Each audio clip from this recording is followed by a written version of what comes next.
जय माता दी दोस्तों, सबकी मुरादें पूरी करने वाली माँ वैष्णो देवी को कौन नहीं जानता। यहाँ पर हर साल लाखों लोग माता वैष्णो देवी के दर्शन करने के लिए आते हैं। माता वैष्णो देवी के मंदिर तक की यात्रा को देश के सबसे पवित्र और कठिन तीर्थ यात्राओं में से एक माना जाता है। इसका कारण है माता का दरबार, जो कि जम्मू के कटरा में स्थित त्रिकुट पर्वत पर एक गुफा में है, जहाँ पर पहुँचने के लिए 14 किलोमीटर की मुश्किल चढ़ाई करनी पड़ती है। दोस्तों, आज की वीडियो हमारी होने वाली है उन भक्तों के लिए जो माता वैष्णो देवी की यात्रा पर जाने वाले हैं या फिर जाना चाहते हैं। तो उनके मन में बहुत सारे सवाल उठते हैं, जैसे माँ वैष्णो देवी की यात्रा पर कैसे जाएं, कौन सा सही साधन होगा, वहां जाने का सही समय कौन सा होगा, माता वैष्णो देवी में रुकने और खाने पीने की क्या व्यवस्था होगी, वैष्णो देवी में घोड़े, खच्चर, पालकी, पिट्ठू, इन सब का किराया कितना लिया जाता है और ऑनलाइन बुकिंग कैसे की जाती है, रूम की, धर्मशाला की, यात्रा पर्ची की या फिर हेलीकॉप्टर की। दोस्तों, आपके इन्हीं सारे सवालों के जवाब को लेके मैं आया हूं और इस वीडियो में हम आपको वो सारी जानकारी देंगे जिससे आपकी माता वैष्णो देवी की यात्रा करने में कोई परेशानी नहीं होगी और आपके सारे सवालों के जवाब इस वीडियो के अंदर मिल जाएंगे। तो चलिए दोस्तों, माता वैष्णो देवी की इस यात्रा को शुरू करते हैं। दोस्तों, सबसे पहले बात कर लेते हैं कि आप माता वैष्णो देवी तक पहुँचेंगे कैसे। दोस्तों, माता वैष्णो देवी जाने का सबसे अच्छा ऑप्शन है इंडियन रेलवे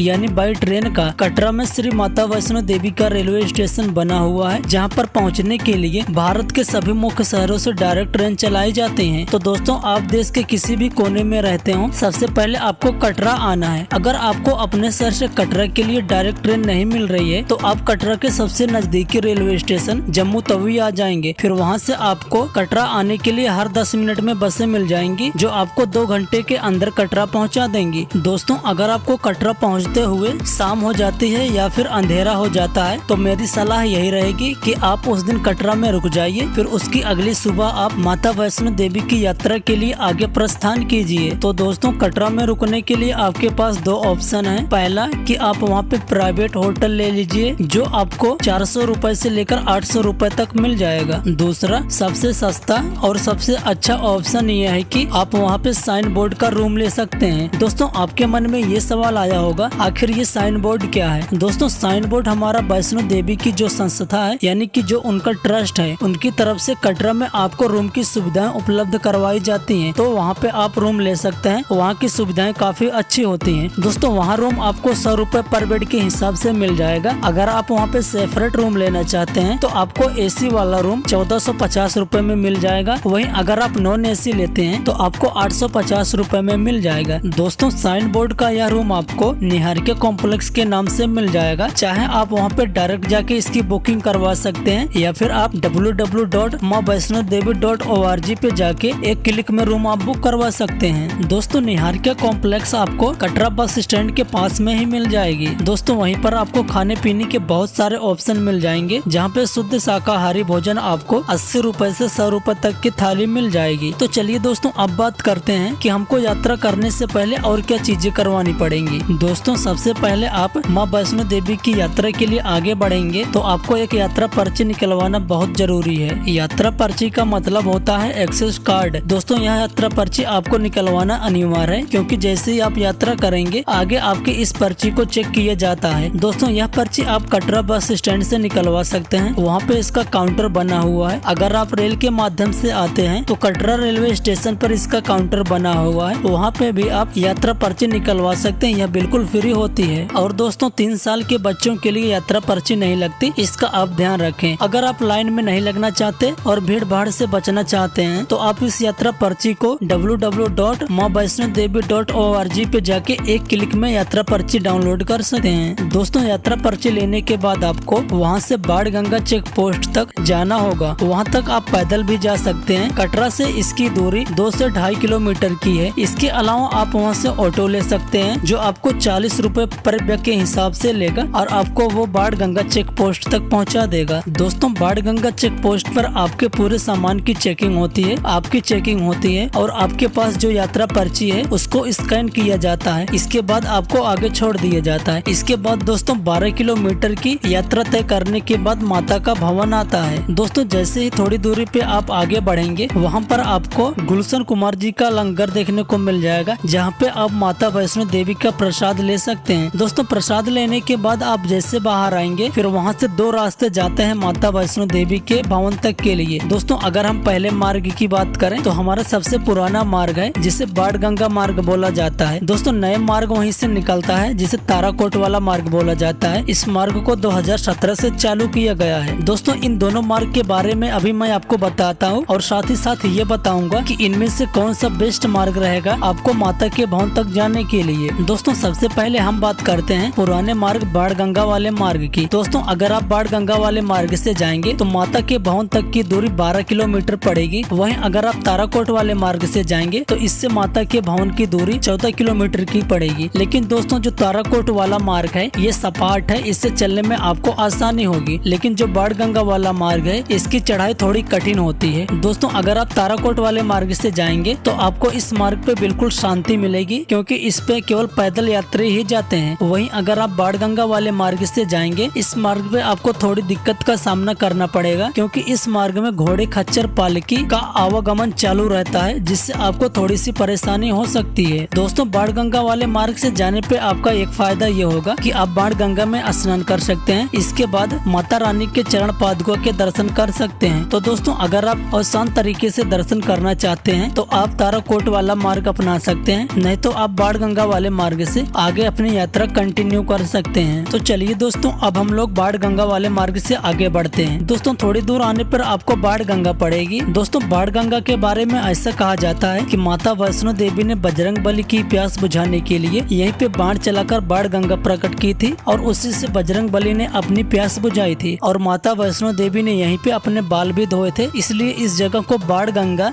या फिर बाल गंगा भी कहा जाता है। दोस्तों आने वाले श्रद्धालु पहले यहाँ पे स्नान करते हैं। दोस्तों सबसे पहले आप आके यहाँ पे स्नान कीजिए। दोस्तों बाणगंगा में नहाने के बाद वहाँ से 1.5 किलोमीटर की दूरी पे पड़ता है माता रानी का चरण पादुका मंदिर। दोस्तों ऐसा कहते हैं यहीं पे माता वैष्णो देवी ने भैरव जी को पलट कर देखा था, इसलिए यहाँ पर माता जी के चरणों के निशान पड़ गए थे, इसलिए इस मंदिर को चरण पादुका के नाम से जाना जाता है। तो आप यहाँ पे दर्शन करने के बाद माता रानी का जयकारा लगाते हुए भवन की ओर आगे बढ़िए। तो चलिए दोस्त इसके साथ अब बात कर लेते हैं। अगर आपके साथ कोई बुजुर्ग है या फिर कोई चलने में असमर्थ है तो उसके लिए आप चाहे घोड़े खच्चर पालकी ले सकते हैं। दोस्तों यहाँ पर घोड़े का जो किराया है वो 1200 रूपए एक तरफ का है। वहीं अगर आप पालकी लेते हैं तो उसका किराया आपको 3200 रूपए पड़ जाएगा। दोस्तों ध्यान रहे ये सुविधा केवल आपको बाणगंगा वाले मार्ग से मिलेगी। अगर आप ताराकोट वाले मार्ग से जाएंगे तो घोड़े खच्चर पालकी की सुविधा आपको नहीं मिलेगी क्योंकि उस मार्ग से केवल पैदल यात्री ही जाते हैं। दोस्तों अगर आप पैदल यात्रा करते हैं तो डिपेंड करता है कि आप किस स्पीड से चल रहे हैं। वैसे जो एक नॉमिनल समय लगता है वो लगता है 7 से 8 घंटे, यानी 7 से 8 घंटे में आराम से आप अपनी यात्रा पूरी कर लेंगे और माता रानी के भवन तक पहुंच जाएंगे। दोस्तों चाहे आप ताराकोट वाले मार्ग से जाइए चाहे आप बाणगंगा वाले मार्ग से जाइए, माता रानी के भवन से पहले एक जगह पड़ती है जिसका नाम है अर्धकुंवारी। तो दोस्तों अर्धकुंवारी पहुंचने के बाद आप वहां पे रुक सकते हैं। अब सवाल ये आएगा कि आखिर अर्धकुंवारी में क्या है और वहाँ पे हमको क्यों रुकना चाहिए।